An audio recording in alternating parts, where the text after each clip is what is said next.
बिस्मिल्लाहिर्रहमानिर्रहीम। अस्सलाम वालेकुम। एक शख्स नवासा रसूल हज़रत इमाम जाफ़र सादिक की बारगाह में हाज़िर होकर कहने लगा, ए इमाम, मैं आपके पास एक सवाल लेकर आया हूँ। हज़रत इमाम जाफ़र सादिक ने फरमाया कि पूछो, क्या पूछना चाहते हो। इस शख्स ने अर्ज़ की, इमाम साहब, मुझे ये बताइएगा कि उल्लू हमेशा परेशान क्यों रहता है। ये हमेशा वीरान जगह पर रहना ही क्यों पसंद करते हैं। इमाम साहब ने जवाब दिया कि उल्लू हमेशा ऐसा नहीं था। पहले ये वीरान जगहों पर नहीं रहता था और ना ही ये उदास रहता था। ये परिंदा आका दो जहां हज़रत मोहम्मद सल्लल्लाहु अलैहि वसल्लम की आल से मोहब्बत करने वाला परिंदा था। तब से करबला का वाक़या पेश आया है, तब से इस परिंदे ने वीरान जगहों पर रहना शुरू किया है। जब उल्लू ने देखा कि मेरे जद्द अमजद हज़रत इमाम हुसैन अपने काफ़िले के साथ मैदान करबला में तशरीफ़ फरमा है, ये परिंदा 9 मुहर्रम की रात को मैदान करबला के मैदान में पहुंच गया। वहां पहुंचकर इस परिंदे ने हज़रत इमाम हुसैन रज़ी अल्लाह ताला अन्हो से अर्ज़ किया, ए नवासा रसूल, आप रज़ी अल्लाह ताला अन्हो मुझे हुक्म करें तो मैं अभी उल्लुओं की फ़ौज लेकर आ जाता हूँ और हम आपके साथ मिलकर लड़ेंगे। उल्लू की बात सुनकर इमाम हुसैन रज़ी अल्लाह ताला अन्हो ने उल्लू को कहा, ए परिंदे, यहाँ मैदान करबला में जो कुछ कल होने वाला है, आप उस वाक़े को सारी ज़िंदगी भूल नहीं पाओगे। तुमसे ये वाक़या बर्दाश्त नहीं होगा। तुम यहाँ से चले जाओ। मैं अल्लाह की रज़ा पर राज़ी हूँ। हज़रत इमाम हुसैन रज़ी अल्लाह ताला अन्हो की ज़ुबान मुबारक से ये अल्फाज सुनकर उल्लू बहुत ही परेशान हो गया। परिंदे ने हज़रत इमाम हुसैन रज़ी अल्लाह ताला अन्हो से बार बार ये ज़िद की कि मैं यहाँ से नहीं जाऊँगा। उल्लू की बार बार ज़िद करने पर मौला हुसैन रज़ी अल्लाह ताला अन्हो ने इस उल्लू को भी मैदान करबला में रुकने की इजाज़त दे दी। इसी तरह उल्लू ने तमाम वाक़या अपनी आँखों से देखा कि यजीद की फ़ौज ने इमाम हुसैन और इनके जानशीनों को किस तरह से शहीद किया। आले मोहम्मद सल्लल्लाहु अलैहि वसल्लम की औलाद के साथ यजीद ने क्या सलूक किया।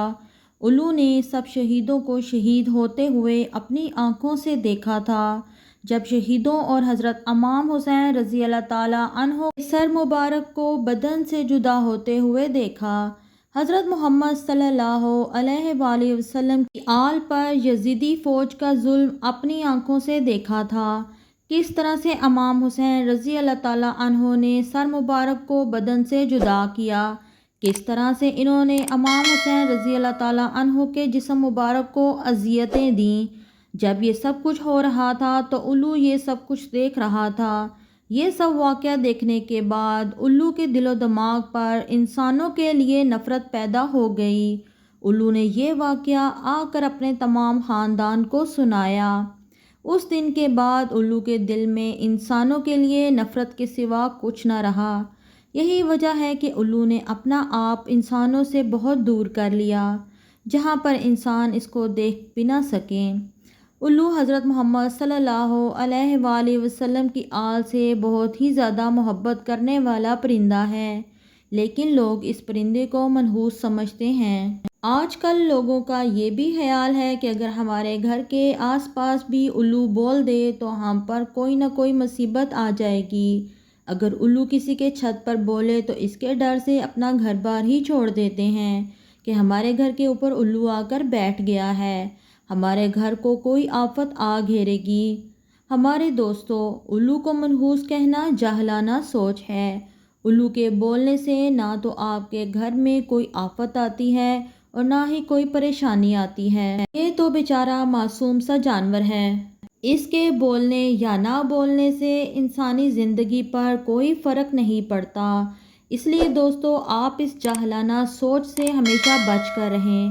प्यारे दोस्तों, हम आपको उल्लू की ऐसी बातों के बारे में बताते हैं जिसको आप पढ़कर हैरान हो जाओगे कि दुनिया में उल्लुओं की 510 इकसाम हैं। لیکن الو کو خاص طور پر 2 قبیلوں میں ہی تقسیم کیا گیا ہے۔ نمبر 1 بارن الو، نمبر 2 ٹریو الو۔ یاد رہے کہ دوسرے جانور اور پرندے انسان کے دشمن ہو سکتے ہیں، لیکن الو انسان کی فصلوں سے کیڑے مکوڑوں اور حشرات کو جڑ سے ختم کرنے میں مددگار ثابت ہوتا ہے۔ اگر الو کو کسان کا دوست کہا جائے تو اس میں بھی کوئی حرج نہیں ہے۔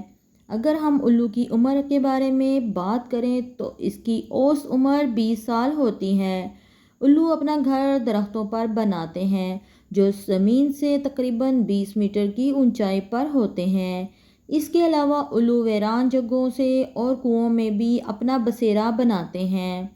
اکثر لوگ دوسروں کو تنقید کا نشانہ بنانے کے لیے الو بولتے ہیں کہ تم الو کی طرح نظریں گھما رہے ہو۔ یہ بات غلط ہے۔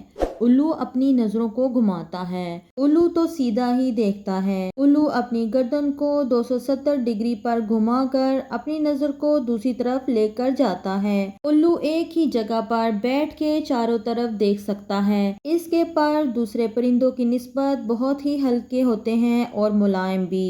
جب الو اڑتا ہے تو اس کے اڑنے کی آواز نہیں آتی۔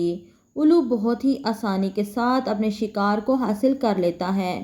پیارے دوستو، بے شمار ممالک میں لوگوں کی عقیدے الو کے بارے میں مختلف ہی دیکھنے میں آئے ہیں۔ برطانیہ میں الو کو بولنے کو منحوس سمجھا جاتا ہے۔ جنوبی افریقہ میں الو کی آواز کو موت کی علامت تصور کیا جاتا ہے۔ کینیڈا والوں کا خیال ہے کہ اگر 3 دن الو مسلسل بولے تو کسی کی موت واقع ہونے والی ہے۔